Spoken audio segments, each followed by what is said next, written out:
5 minutes.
I think only sound.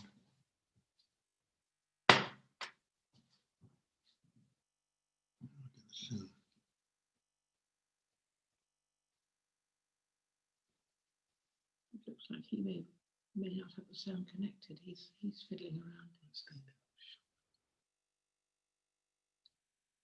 You haven't got your video on. They may be blocking it. Oh, thanks.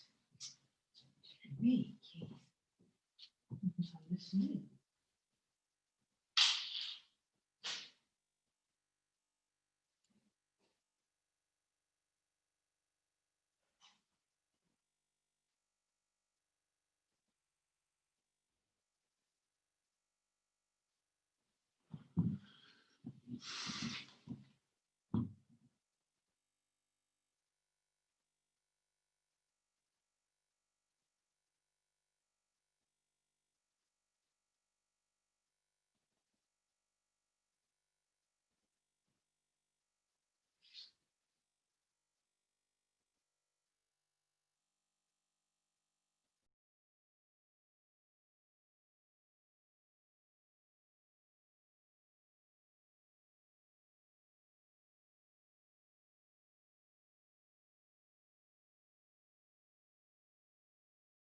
I'm just going to, Steve, I'm just going to check something because I've had a couple of emails about the link down. So if you give me just a couple of minutes, I'm just going to go and check something. Go right ahead. Thank you. Can you hear me? Yes, Keith, you carry on. Hi, Keith. Nice to see you. Hi, Steve. How's things with you? Pretty good. How about you? Yeah, it's been a bit stormy here, but I think that's part of the course these days. And yeah, we live in interesting times, don't we? Very. So you're optimistic then about the Biden administration? It sure beats the alternative. Yeah, well, that's an easy one. Yep. But do you think the volume of US bilateral aid is going to drop dramatically, because it's pretty clear that UK aid is going to be diminished? Yeah. I think that's the most likely scenario, but it's anyone's guess with the new administration. He seems to be appointing a lot of the old administration. Yep.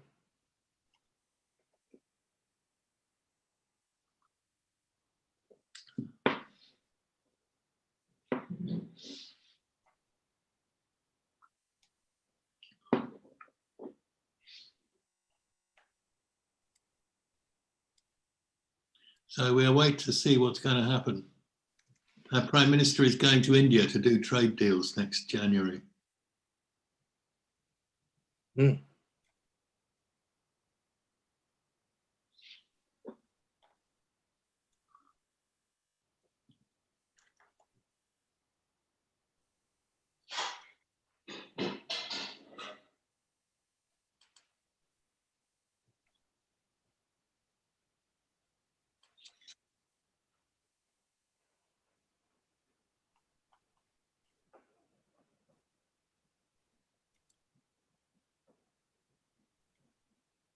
Seems to be working fine from my end.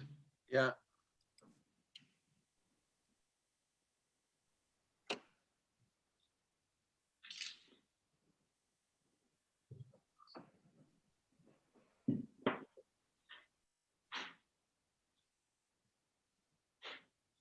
I was trying to put up a beach screen like the one that you had, Steve.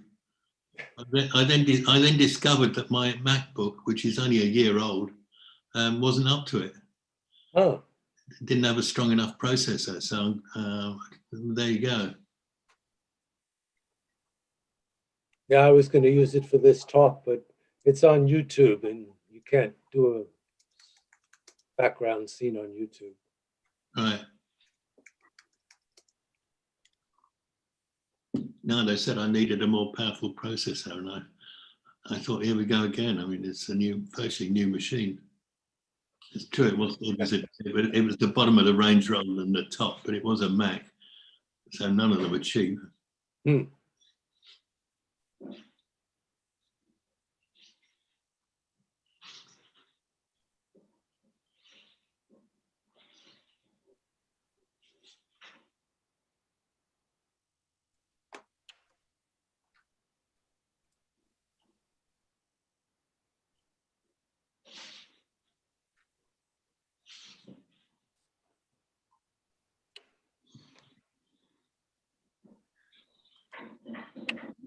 Okay, I think that things are improving, numbers are coming up. I think we can get going.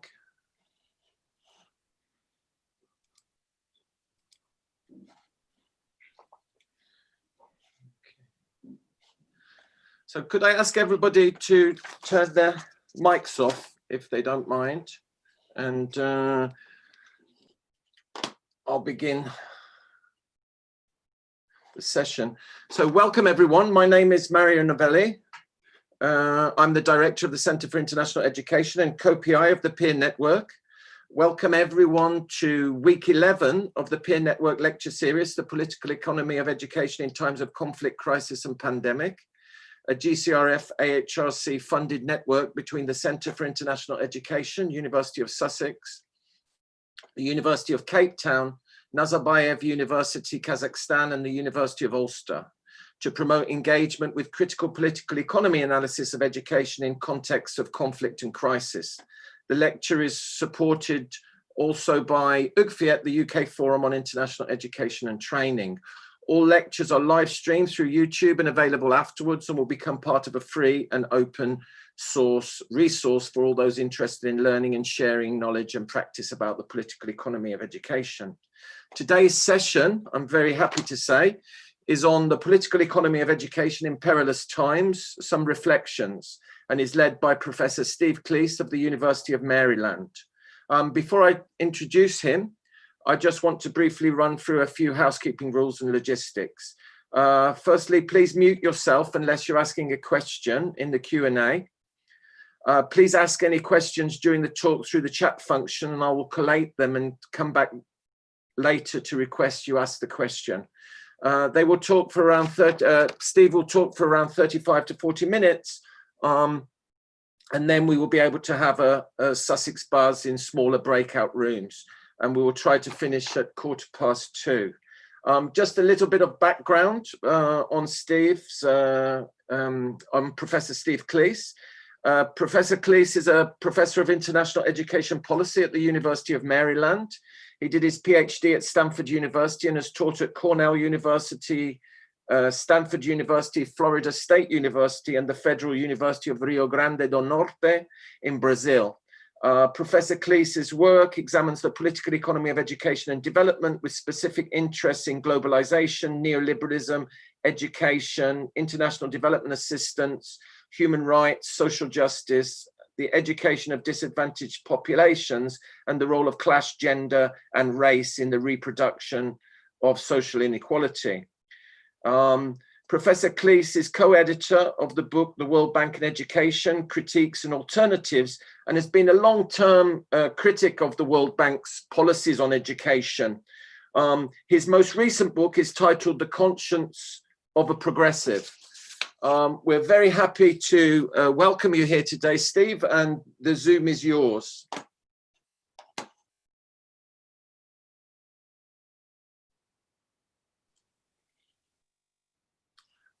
Perfect.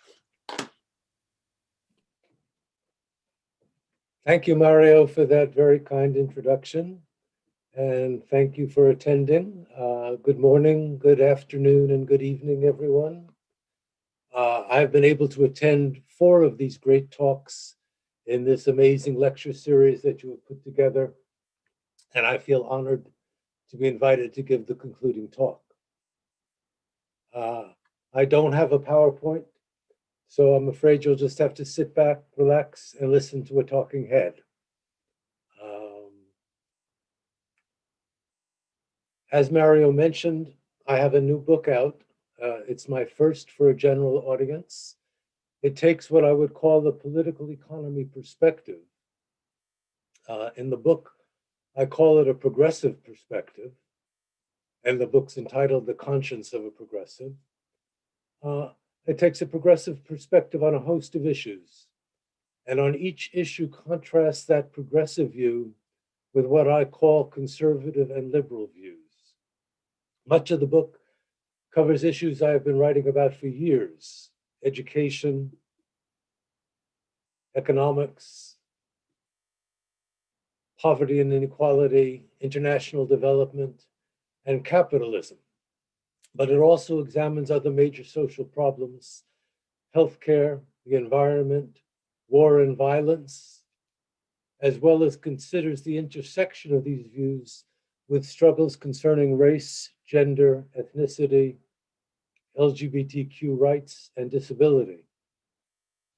A political economy perspective has something important to say about all of these issues.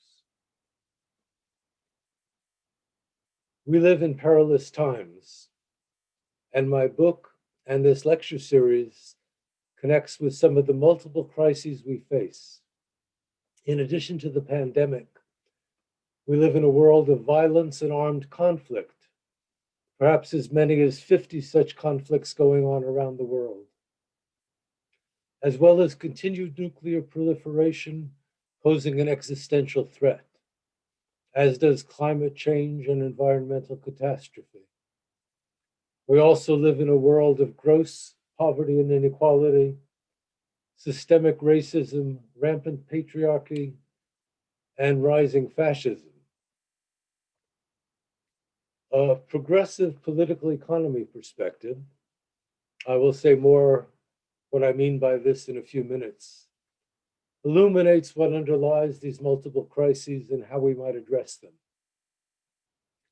I am not competent to discuss all of these in any depth, although I touch on many of them in my book. But here today, in the brief time I have, I want to talk about three areas I know best: economics, education, and international development. I will try to review what I see as the big debates, the big societal debates in these three areas, and what a political economy view offers. Let me start by talking about the field of economics. As Mario said, I did my graduate work at Stanford University. It was the late 60s and early 70s in a joint program between the business school and the economics department. But those were turbulent, critical times, and even then, I had doubts about what I was being taught. I spent 3 to 4 years of coursework studying economics, particularly what's called neoclassical economics, the story of a highly or even perfectly competitive capitalist economy and the many benefits it brings, at least in theory. However, for one day in one class, actually in the business school, a professor told us about second best theory.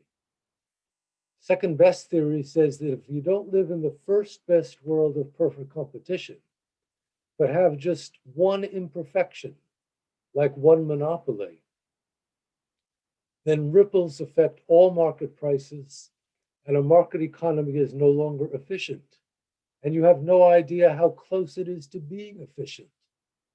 I was pretty stunned. I had spent years studying the benefits of a competitive marketing system, and it all disappeared with one imperfection. And the real world was rife with so many so-called imperfections. Neoclassical economics is rooted in this idealized world of a perfectly competitive economy. Perfect competition assumes a world where buyers and sellers behave in certain ways. They are maximizers of happiness and profits, respectively. They are small scale. They can affect price, and they have perfect information.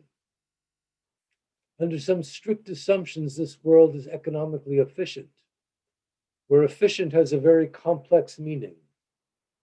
Ask an economist to explain it to you, and your eyes will begin to glaze over. But basically, it has to do with a world where there is nothing wasted and the production of all goods and services are balanced, following consumer preferences, so that the efficient in quotes, amounts are produced of, for example, rice and beans for poor people and yachts for rich people. With this example, you begin to see some of the problems with this idea of efficiency. Even if half the planet is starving, you can still have an efficient allocation of resources, which depends only on the effective demand of people with money. Anyway, in this perfectly competitive world, there are strict guidelines for when government should intervene, basically for two reasons. When the assumptions of perfect competition don't hold, and you need government to ensure the economy is efficient, and secondly, when you have goals other than efficiency, chiefly equity.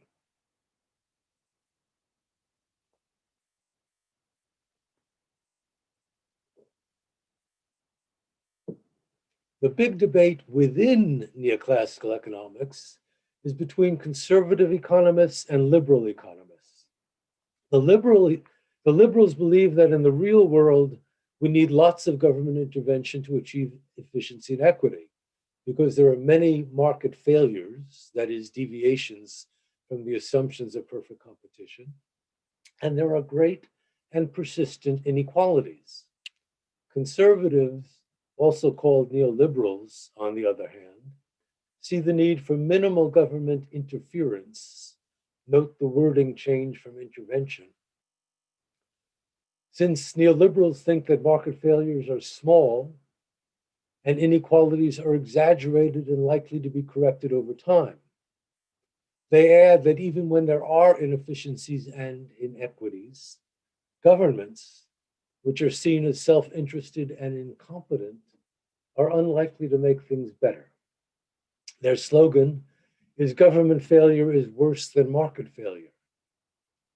This is the divide in the US and elsewhere, that in the US gave us everything from the New Deal in the 30s to the war and poverty and social programs of the 60s and 70s, with a sharp break in 1980 around the world, where conservative / neoliberal ideology has taken over up till now.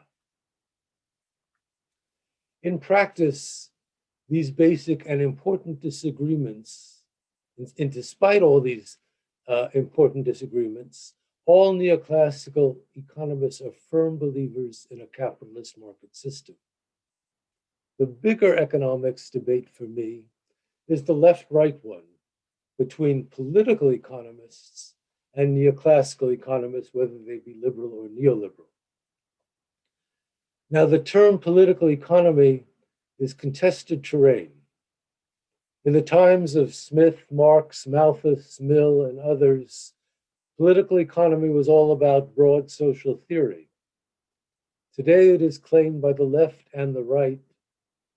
When I was in grad school, the left called themselves radical political economists and broke away from the American Economics Association and formed the Union of Radical Political Economists, choosing the term union for their collective association. That union is still alive and well, but the label radical is not used that much anymore. But other labels are. In the first of these lectures, Mario used critical political economy. Roger Dale, Susan Robertson, and others have used critical cultural political economy. Some, myself included, have used progressive political economy. But here and elsewhere, I just used the term political economy. So these political economists offer a fundamental critique of neoclassical economists' belief in the efficiency and equity of our capitalist market system. To the contrary, many political economists argue that the central idea of neoclassical economics about the economic efficiency for society as a whole is bankrupt. Second best theory says that this idea of efficiency is meaningless in any practical sense. More to the point, the whole vantage point of what is in the interest of some fictitious idea of society as a whole is empty. All decisions involve equity trade-offs. There is no vantage point from which we can say, for example, that producing more yachts is efficient for society as a whole, is more efficient for society as a whole than producing more rice and beans. For political economists in the real world, poverty and inequality, environmental destruction, large-scale un- and underemployment, and other social ills are logical consequences, not aberrations of a capitalist economic system. While many of these problems predate capitalism, and capitalism is not the only culprit, capitalism exacerbates these problems. Has capitalism been useful? For whom? At what cost? Ecological insanity, pervasive inhumanity. As the late South African activist and intellectual Neville Alexander said, once the commodity value of people displaces their intrinsic worth or dignity, we are well on the way to a state of barbarism.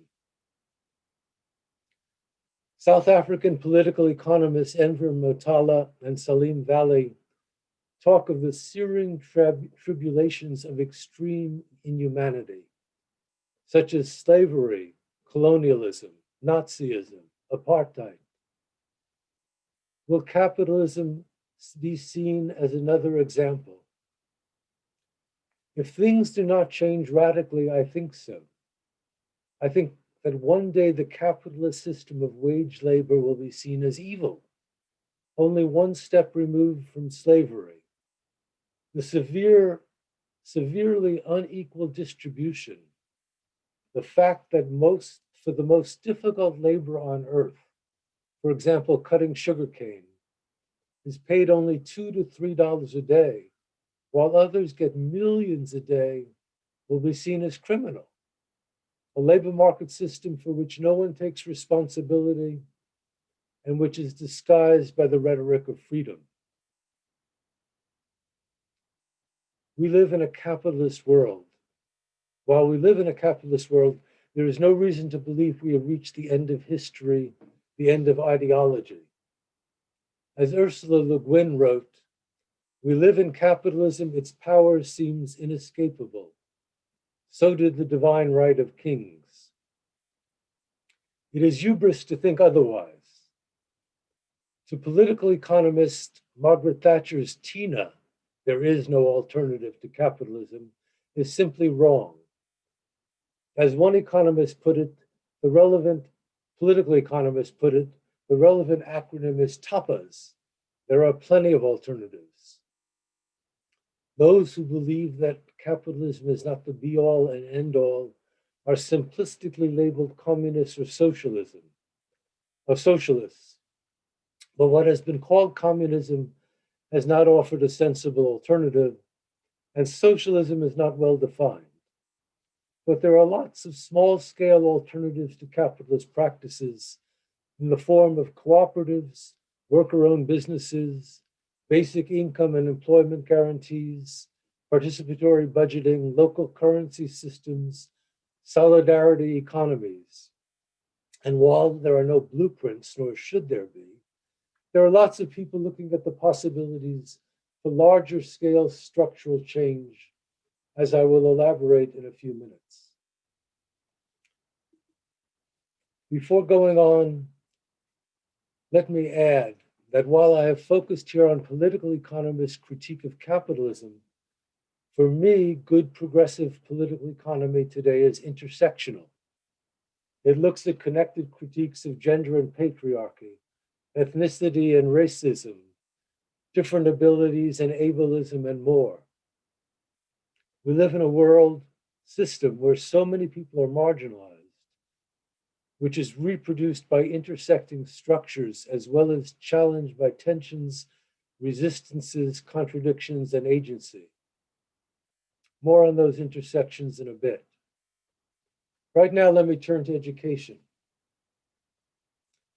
In my first assistant professor job at Cornell University, a brilliant sociologist named Rose Goldson used to talk about the DSP, the dominant social paradigm, which is still a useful construct. In my book, I divide the DSP into two views, those of conservatives who emphasize the role of markets, and those of liberals who see the need for governments to temper market approaches. But today I don't have time to make such distinctions. Central to the DSP in education is what many call global education policy. The idea that the whole world is on a very similar path, with rich countries and poor countries following the same ideas. So what is the DSP in education? It's a number of things. First, public education, and most especially teachers, have been blamed for a lot of societal ills.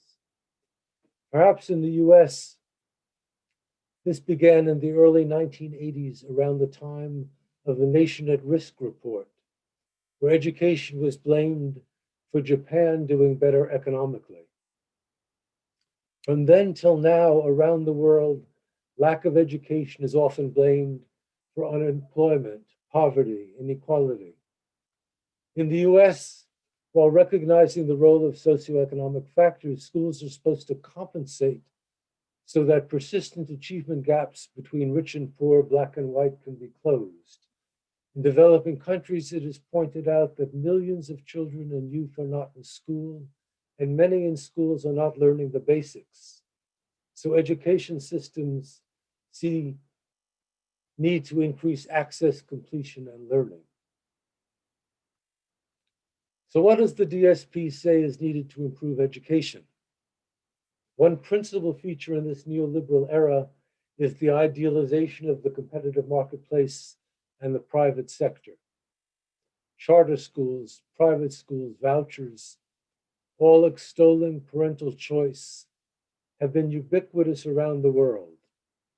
Even in low-income countries, what are called low-fee private schools have sprung up and been promoted, sometimes even subsidized, in order to expand educational access and improve quality. Another principal feature has been an emphasis on testing and measurement. In the US, No Child Left Behind legislation required lots of achievement testing. In developing countries, USAID has spent hundreds of millions of dollars on tests for early grade reading and math achievement. OECD is pushing PISA for development around the world. Much attention has been paid to accountability in education, driven by test results and/or consumer choice in the market. Teachers around the world are being evaluated based on how much their students' test scores increase. This bottom line thinking reflects what some have called the new public management, bringing business thinking to education policy and administration. Principals and superintendents of schools, university presidents are increasingly drawn from business. While the education DSP recognizes that more money may be needed for schools, the principal theme is that better management is needed to make efficient use of the resources that are already being spent. The Finnish educator, Pasi Sahlberg, has labeled what I've been calling the DSP in education, the global education reform movement, or by its initials, GERM.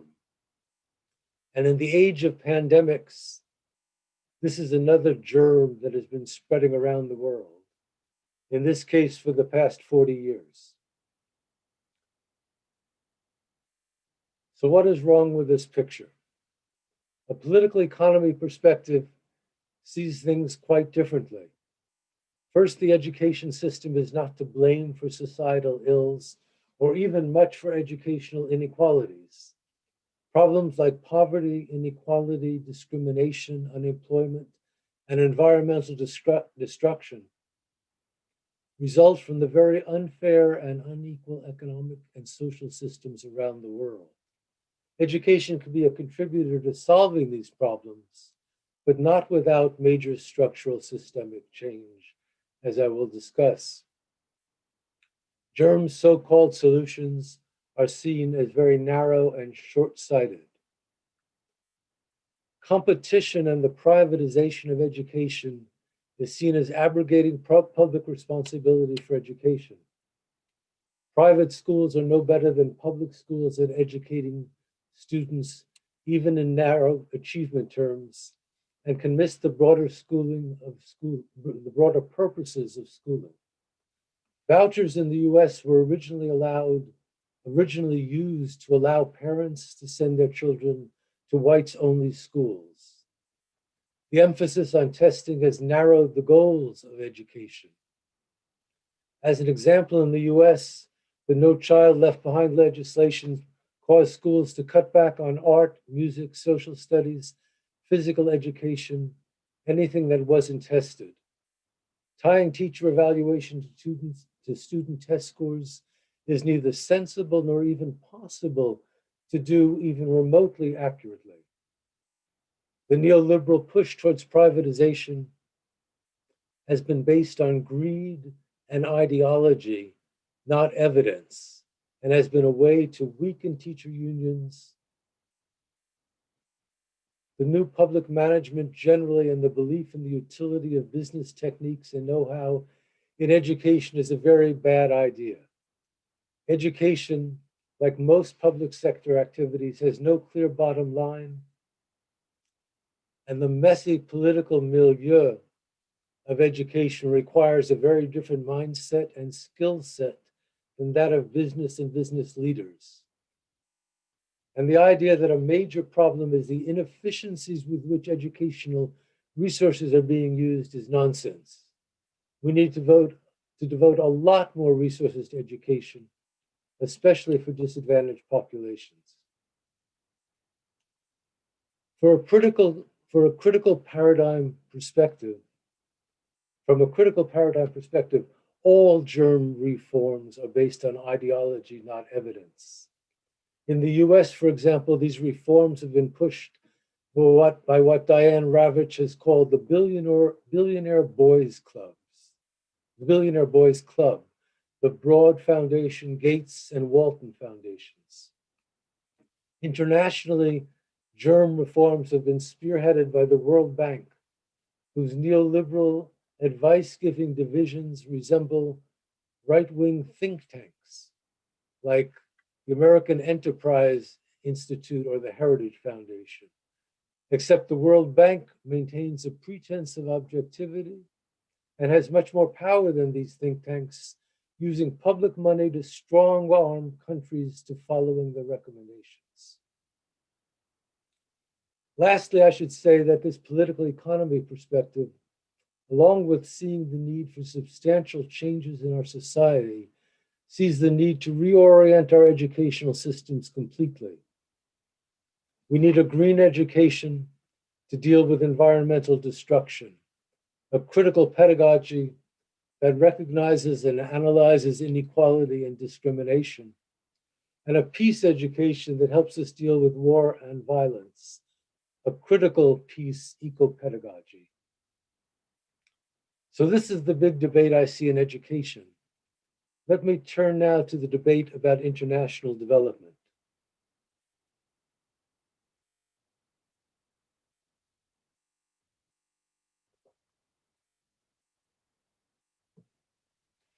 Much of the work in our field is about how education and other social policies can improve international development. What is meant by development is debated. Is it economic growth, a rising GDP, a better standard of living, an improvement in the broad well-being of the populace? What is clear by any of these standards is that the world is in bad shape. Billions of people live in poverty. Basic services for health, education, water, sanitation are lacking. Inequality is rampant, even in rich countries like the United States. The dominant social paradigm about development argues that despite these problems, the world is better off than it ever has been, and that progress continues to be made. 40 years of neoliberalism has shaped this DSP. The so-called Washington Consensus posited that market-oriented development policies were what was needed. Cut governments, privatize, deregulate, promote exports and foreign investment, free trade, eliminate protections for workers. When the structural adjustment programs that came out of this proved too harsh, a post-Washington Consensus added sometimes a better safety net and sometimes more civil society participation. This neoliberal framework has been tempered by a more liberal human rights orientation that gave us the UN's Millennium Development Goals in 2000 and the Sustainable Development Goals in 2015. The DSP argues that we are on the right track, that things have been getting better, and they will continue to do so, at least from a pre-COVID view. So what is wrong with this picture?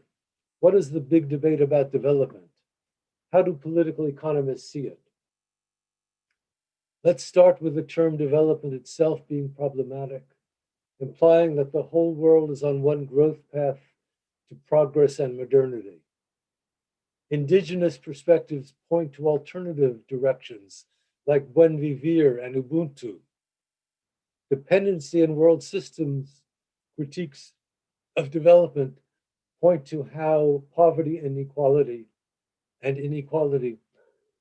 are built in, and development in some areas is tied to and depends on the lack of development elsewhere. From a progressive political economy perspective, there is more poverty and inequality than ever before.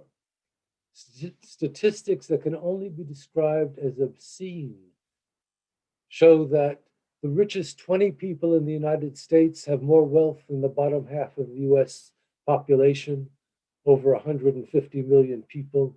And globally, the world's 8 richest billionaires have greater wealth than half the world combined, some 3.5 billion people. From this perspective, the MDGs and the SDGs are rhetorical goals only. None of the 8 MDGs were achieved, and none of the 17 SDGs were likely to be achieved by 2030, even before the pandemic. As an example, take the relatively modest goal of universal primary education. UPE has been promised by international agreements since the 1960s, was inscribed in the MDGs and the SDGs, and pre-COVID projections showed it wasn't likely to be achieved 100 years later until the 2070s or 2080s without substantial changes in effort. From this political economy perspective, the world has not been serious about development. All of the SDGs could be achieved if rich countries would spend 1 to 2% of their GDP on them. For decades, they have promised to spend 0.7%, but they have only offered about half that. In contrast, the US spent about 3% of its GDP on the Marshall Plan to help rebuild Europe after World War II, 20 times more than the US is spending now. But that was to help white Europeans. But resources are only part of the issue. Structures need to change. As I said, capitalism intertwines with racism, patriarchy, heterosexism, and ableism. All are difficult to change. Capitalism may be more difficult to change than other structures in some ways. We have clearer ideas of what a non-racist, non-sexist, non-heterosexist world would look like than we do what a non-capitalist world. Nonetheless, patriarchy, racism, and heterosexism sexism have been around much longer than capitalism and are deeply entrenched. While there are no blueprints for alternatives, as I said earlier, a lot of people are thinking about and working on larger scale alternatives. As examples, look at the work of Michael Albert and Robin Hanel on participatory economics. Google Par Econ. Or check out the very new edited book by an amazing group of thinkers and activists called the New System Reader. Or the organizations started by Gar Alperovitz and Gus Speth. Google the amazing Next System Project. Or the new initiative started by Yanis Varoufakis and Jane and Bernie Sanders to bring all of us together. Google Progressive International.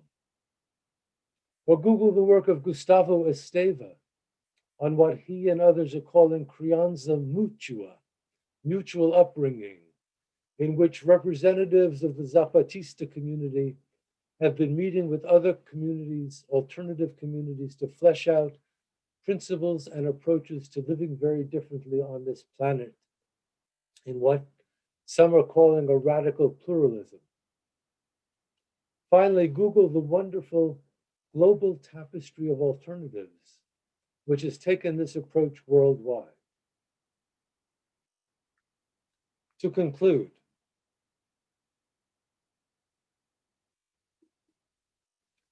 there's a lot I could talk about in conclusion, given the scope of the debates above, but given time limitations, I can only make a few points.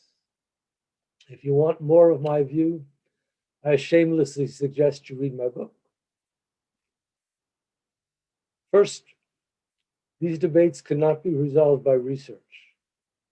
As I elaborate in my book and other works, I think our methodological ability to uncover the impact of our policies is rudimentary. So our disagreements run deep. All the perspectives above believe they have lots of empirical evidence to support them. Second, if science and social science can't resolve much, even so-called factual disagreements about impact, then we need to pay much more attention to how we make decisions.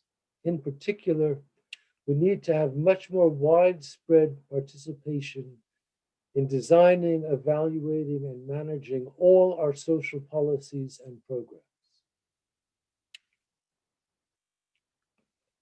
Third, from my perspective, big changes are necessary. Naomi Klein called climate change a civilizational wake-up call. So should the coronavirus pandemic be. Despite the continuing horror of the pandemic, it has given us at least 3 positive lessons. First, contrary to 40 years of neoliberal attacks on governments, we have seen around the world that governments are necessary and often capable, especially in these perilous times. Second, contrary to our miserly attention to social problems, we see that money and resources can be found when the situation is dire, and dire it is, way beyond COVID. And third, the pandemic has shown us that when we want to, big changes are possible to institute quickly. What is needed to transform our world? I don't have any special insights. In my book, I conclude with what I see as 3 necessary dimensions of that transformation. We need to transform work so that workplaces are more democratic and so that everyone has a decent, sustainable livelihood. We need to transform politics to reduce the role of money in it and make it more participatory at every level from the local to the global. And we need to transform ourselves to move beyond self-interest, in ways that bring to the fore and challenge the planetary precariousness of our situation. All three, especially the latter, require transforming education. Progressives had hoped that the financial crisis of 2008 would yield more of a fundamental response than it did. But such crises do raise questions for many about the viability and legitimacy of capitalism, and they will reoccur. And of course, looming environmental crises may usher in progressive changes, although perhaps too late for many of us. At this point in discussions of these issues in my class on alternative education, alternative development, someone usually brings up stories from films and books about alien invasions. In these stories, it is the threat of conflict with people from other planets that unites the people of Earth to recognize their common humanity and common destiny. Hopefully, we will not have to wait for an alien invasion to do so. In the meantime, the main political economy response is collective struggle. We need to build social movements that work cross-sector, cross-issue, and cross-country. I believe Angela Davis once said something like, while the intersectionality of identities is important, it is the intersectionality of our struggles that is key to transformation. Although I have long-run hopes for a much better world, I am not looking for utopia. I'd settle for sanity. I am very worried about the kind of world my grandsons and all our children will inherit. While my grandsons, due to the accident of where they were born, are very fortunate compared to so many, even they may be facing a dire future. And so many are facing a very dire present. I believe that if humanity survives, our descendants will look back on today's world as uncivilized. Billions of people barely surviving, war and other forms of violence everywhere, the planet as we know it close to destruction, prejudice and hate rampant, all in a world that could provide beauty and bounty to everyone. Our world will be seen as primitive, unreasonable, even insane. It does not have to be that way. Thank you. Thank you very much. Thank you very much, Steve. I've had a couple of requests. Some people couldn't get online and they've been watching through a YouTube channel, that maybe we go live with the questions without going into breakout rooms today, so that they can also hear and watch the Q&A. So I'm going to take this opportunity now to just open up the floor for questions and comments. I'm trying to see everybody. You're welcome to put your cameras back on now so we can see your faces. If you want to indicate to me, if you want to ask a question or put a X in the chat. So I'll open up the floor, and thank you very much, Steve, for a very stimulating lecture. Who would like to begin?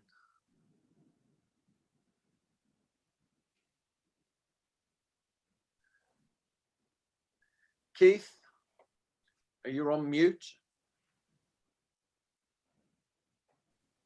Okay, am I unmuted now? You are. Okay, Steve, thank you very much. Tour de force, a grand vision.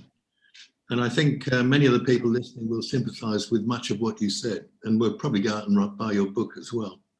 While I was listening to you, it reminded me, I also had one of these moments when I was a graduate student. I was being taught in a business school about supply and demand curves. I kept puzzling about why I couldn't find any empirical verification of the supply and demand curve. I then realized that actually there wasn't one. It was just a great idea and the most compelling narrative, which is constantly repeated but never verified.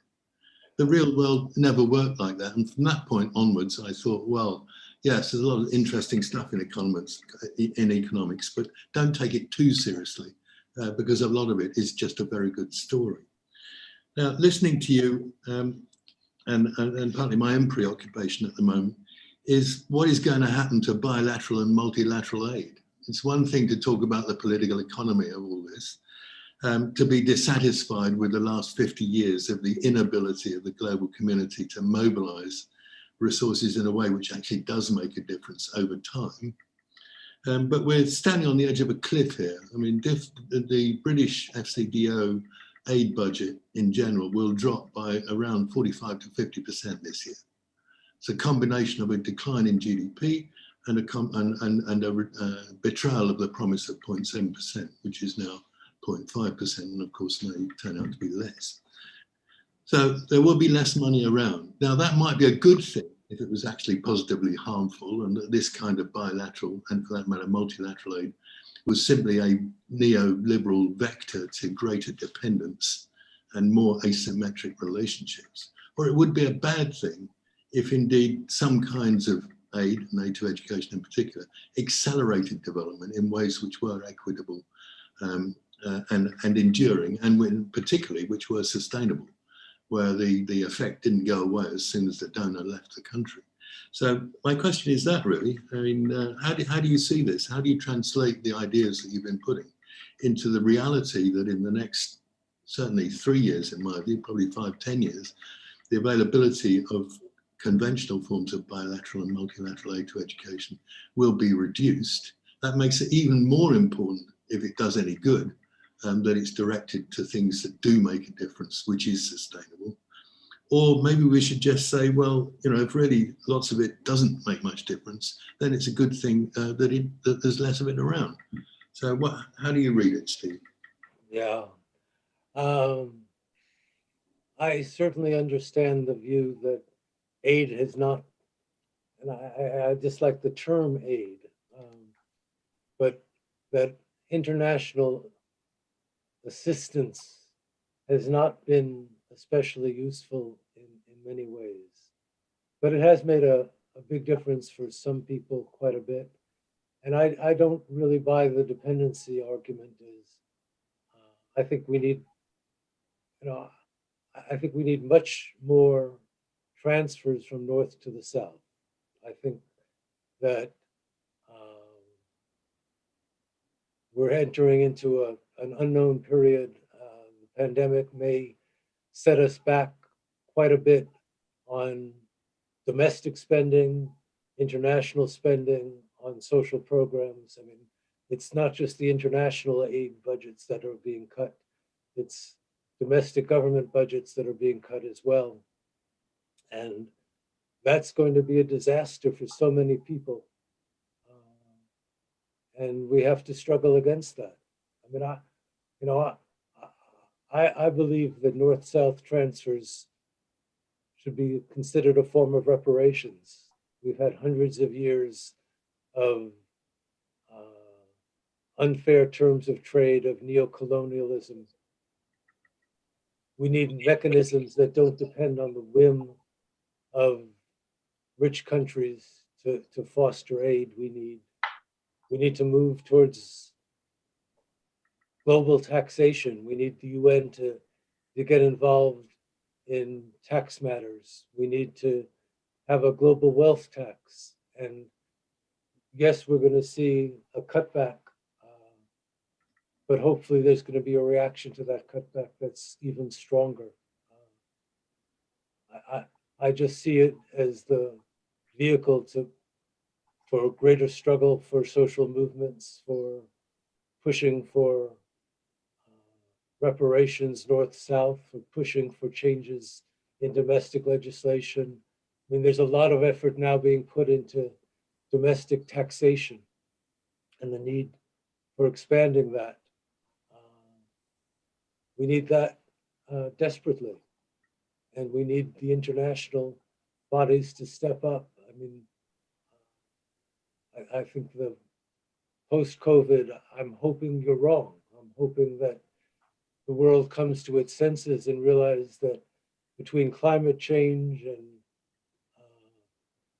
the impact of COVID on vulnerable populations, that we need more international governmental assistance and national spending than ever before. Thanks, Steve. Next question. Comment, reflection.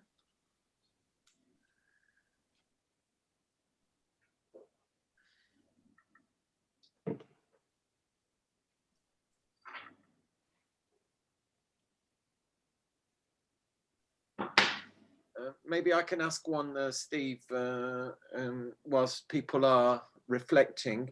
When I was looking through your CV yesterday, I noted that you started teaching in 1970, in the early 1970s, and you've been involved in this field for a long time.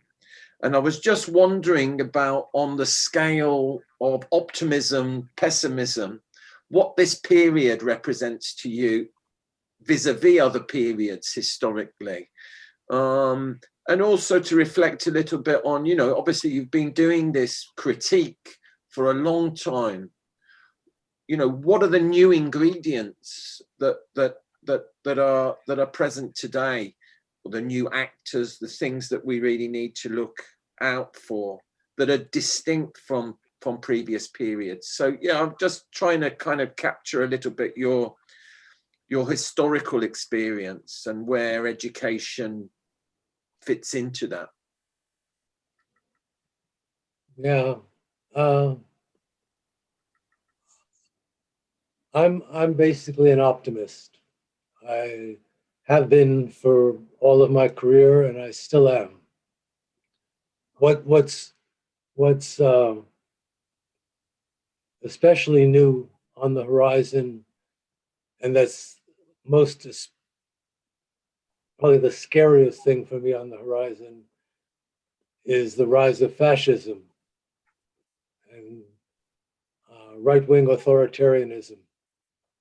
I mean, we had a narrow escape in the US with the election of Biden, of getting rid of Trump, but we're not rid of Trump. There are a lot of Trumpettes or Trumpists, we had 70 million people vote for him, despite his awfulness in so many ways. And we have rising right wing around the world. We have people denying facts, arguing that all media are biased, all facts are suspect. So that's especially worrisome. And the tied to that, the impending crisis of climate change, which is going to follow us for the next 10 years increasingly, make substantial change difficult and substantial change absolutely necessary.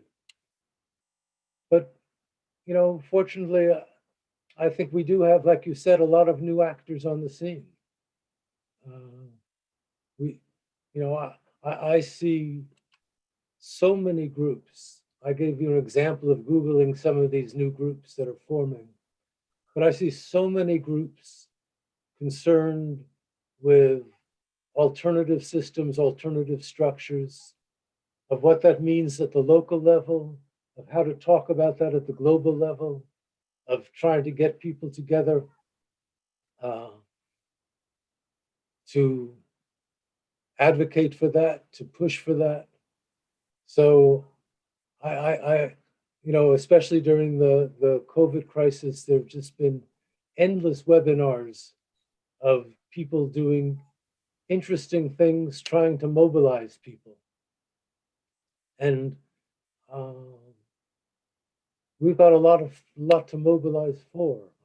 I just attended a meeting about 2 months ago putting all the people concerned with privatization of social services together. I mean, there's been a strong group against the privatization of education that's gave us the Abidjan principles and more, and a lot of organized work.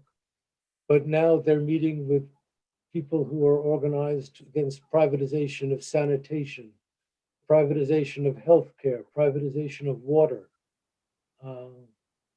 My hope is that these cross movements, cross-sector movements, cross-issue movements will flourish, cross-country movements. We need to see lots of work.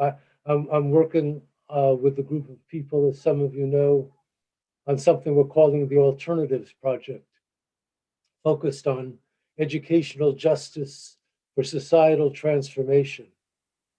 We've just written a statement, a short statement, a sign-on statement that will be circulating to all of you soon about the problems of the structures in which we live and how education transformation is connected to climate justice, racial justice, gender justice, economic justice. And this is just another small effort of academics, civil society activists, union leaders and members. But I see those efforts replicated around the world, Mario. So I'm still hopeful. Good, good to hear. Other questions? Please feel free to put your cameras on.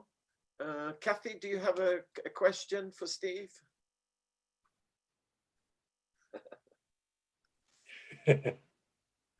Interesting approach, Mario. I have 100 questions, but I guess my most important question, Steve, is the actor in actions question. You have many wishes with which I'm sympathetic about radically revising capitalist approaches, but in general, as a citizen, and in particular as a scholar in education, I'm left with the basic question, which is, what is it that we can do to accelerate the kinds of transformation you're describing? Just a small little question. Yeah. Thank you, Kathy. I mean, I don't think I have any special insights in answering that question, but you know, when I think about, I get asked that when I talk about the big issues. What can we do? What can you do as individuals? And you know, I just think that each of us has to answer that question for ourselves and in our daily lives, in our work life, in our outside of work life. I mean, I make decisions, I have for decades made decisions when I work to take sides. I've done a lot of work for international development agencies. And when I do, I find that there's no neutral position that you can take when you're evaluating programs or policies. And it's incumbent on us to take sides in our work. I mean, we're all constrained. We're all working in organizations, even with tenure in academia. We're working in organizations that have constraints. And a lot of organizations have much stronger constraints than I face. But everywhere you work, there's space. Everywhere you work, there's other people who are like-minded. Everywhere you work, there are things you can do inside and outside of your job that make a difference. So, you know, I think it's, I mean, I think the basic political economy answer is to join in collective struggles, both inside and outside your workplace, for transformative changes. But that's not easy to do. It's a daily question that many of us confront in our lives as to what paper to write, what things to say, what organizations to join, where to put our time, where to put our effort. But again, I'm an optimist. I think that if you look, you'll find lots of spaces to do things. And I think collectively we're going to make a difference. I see it in my students. I see it in my colleagues. I see it in a lot of the organizations I was mentioning. So I don't think there's an easy answer, Kathy, but I think each of us has choices that we can make that can help. Well, thank you. If I could follow up, I guess I was looking for a little something perhaps more provocative and arbitrary. For instance, so if I had to pick a couple of things, I certainly agree with you about joining collective action and just working at it each in our spaces. But it's not specific enough for our students, and I think it's not specific enough for me. So in the world of education, I think we should not give up with the content of public schooling. Questions of conflict as a learning opportunity, in the way schools are run, for instance, democratizing school processes and questions of curriculum. It's depressing working in those big systems that are so impervious to change, but it's just, there's too many people there to leave behind. And as a citizen, if I had to pick one, I would try to find some way to make it impractical, impossible, not economically viable for people to manufacture and sell weapons. I think that might change a few things. I'm looking for those kinds of just, where would you start and why? I start with what I'm engaged in every day. I start with, we're talking in our program about what anti-racism means in our graduate program. I mentioned the Alternatives Project, which is a global effort, but getting involved in your local school district, getting involved in introducing a more critical pedagogy in the curriculum.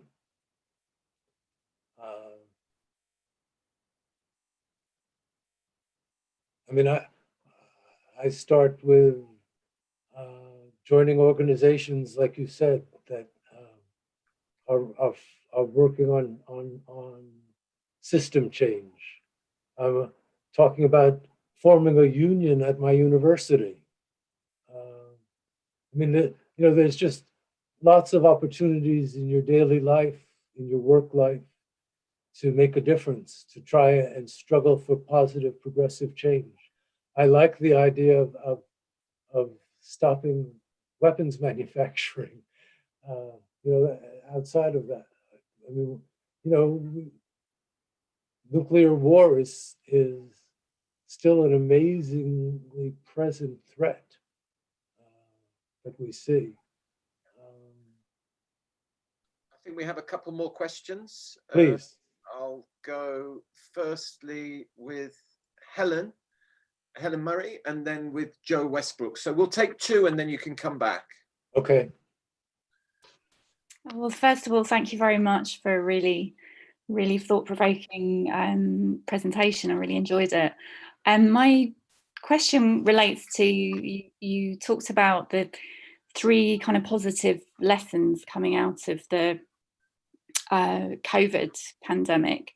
And the first one being around the fact that governments, despite them being kind of attacked for the last 40 years, are actually have proven to be extremely important and vital and necessary, especially in times of crisis. And you also talked about your own involvement in social movements around countering privatisation of education and linking up with countering privatisation in other sectors. And I was just wondering how much you feel that that broader lesson might be harnessed in the international development sector, and the extent to which it may contribute to shifting the discourse in, you know, the bigger international agencies around the role of the social state, particularly in education, but and particularly in education in context of conflict, because obviously those are the moments when, you know, we had a lecture earlier on in this series about how moments of crisis and conflict are actually, you know, when you see the privatisation of education kind of rapidly progressing and so on. So I'd just be interested to hear your thoughts on that. Thank you. I'll Thank pass you. over to Joe, and then you can come back, Steve, and answer both. Yeah, thank you for that. It is very interesting. I as all of us, we each go up and down. I'm very taken with the idea of really presenting alternative views, whether that is in our own teaching or highlighting very different socialist governments that work. For example, Scandinavia, where there are a lot of very young women who are leading those countries, in New Zealand, who to me, in my more optimistic days and thinking of the recent election in America, come out as a real alternatives. But of course, it has to be pushed by media and by us. But I suppose my direct question is that you seem to be slightly dismissive of research, and therefore our research, as people who work in and around the global south. And I wonder if you could just talk a little bit more about what you seem to suggest, that we simply have disagreements. And I'm sure you didn't mean that, but I'd be quite interested to see what kind of research fits in. Is that alternative, or are you completely dismissive? I'm assuming you're not. Let me take Joe's first. I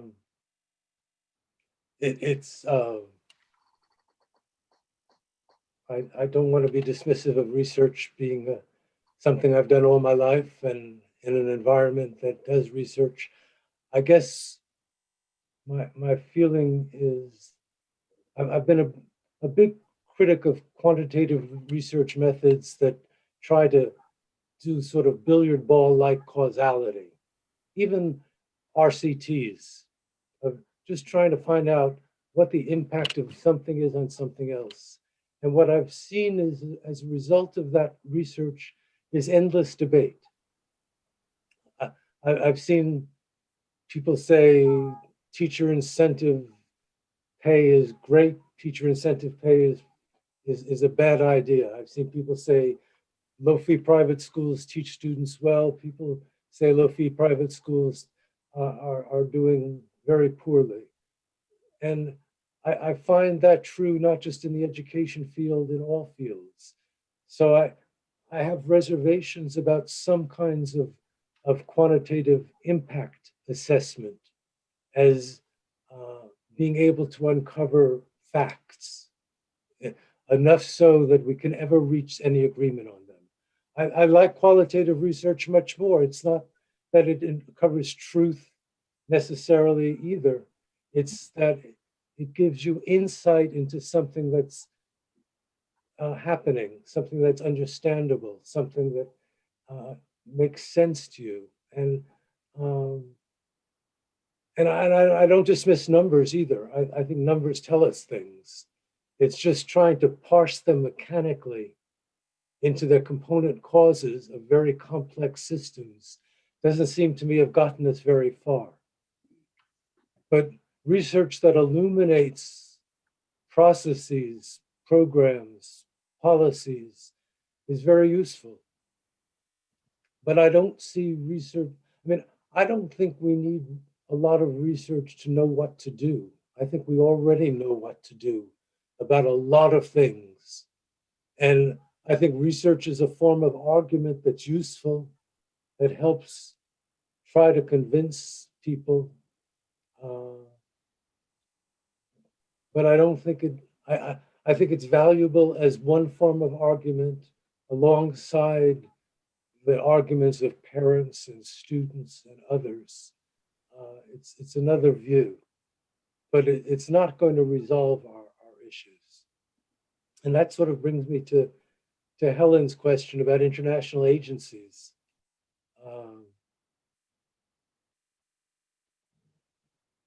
I think all international agencies have debate within them. So there are alternative views within them. But those views are definitely circumscribed. I mean, the World Bank in the 1960s and 1970s was recommending progressive income taxes around the world, and expansion of all levels of higher education and health services. And it changed overnight in this neoliberal world and has gotten rid of its more liberal members who are either quit or fired or are silent or relatively silent. So I don't know how DFID is doing in terms of alternative views within there, but you don't see a lot of alternative. You see some space. People I know who work for USAID find space within that organization with people who are critical, but the agency is itself, basically like all agencies these days, DFID, well, DFID's no longer DFID even, but all the bilaterals and all the multilaterals have bought into the neoliberal framework. And most of them think that it's an empirical question. I mean, the World Bank just started something with, I don't know what DFID's new name is, but DFID and the World Bank started this global assessment of educational alternatives, GEAP, GEEAP, that is talking about what are smart buys in education, what are our best investments. And that's what I object to. I mean, that's all that research is contested. They wouldn't know a smart buy if it bit them. I mean, that's that.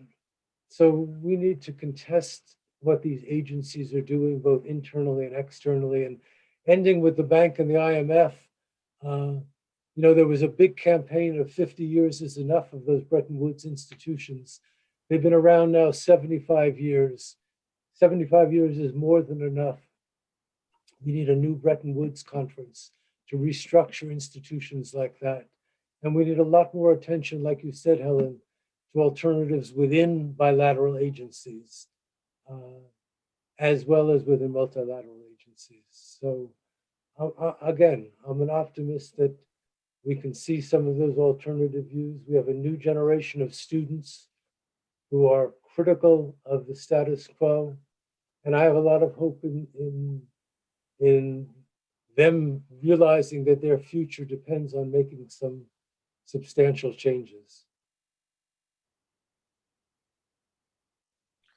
Excellent, Steve. Thank you. And I think that on that positive note, we can end this session and end this current series. I'm hoping that a new peer lecture series will emerge some in a few months. We're thinking of doing one focused specifically around Africa and one specifically focused around Central Asia. I'll compile the email list from those that have attended and then make sure that those people are the first to know.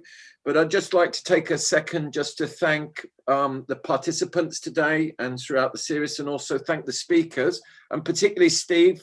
Thank you very much for your lecture today. We really appreciate it, and hope that you all have a good seasonal break. I'm sure that many of us have been working in quite difficult conditions this year, tired and ready for a break.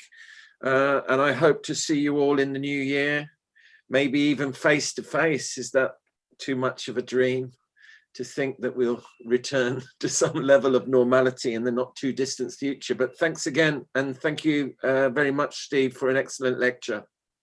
Thank you for the opportunity. Great lecture series, Mario. Thank you. And again, please direct everyone to the YouTube, and see you all very soon. And thank you for attending. Goodbye. Bye, Mario.